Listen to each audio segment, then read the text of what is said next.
ओए, तेरा भाई आजकल क्या करता है? यार एक दुकान खोली थी, पर अभी वो जेल में है। वो क्यों? दुकान हथौड़े से खोली थी। ऐसी कौन सी चीज है जो आपके पास है और मेरे पास नहीं है? दिमाग। अरे तेरे जुल्मों का जरिया हो गया हूँ। ए गर्मी, कुछ तो रहम कर, मैं बहुत करिया हो गया हूँ।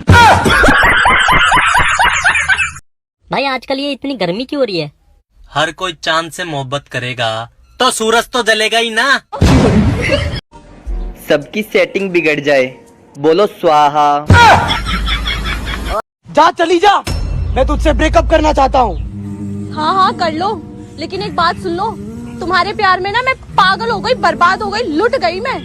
हाँ तो मैं कौन सा तेरे प्यार में प्रधानमंत्री बन गया।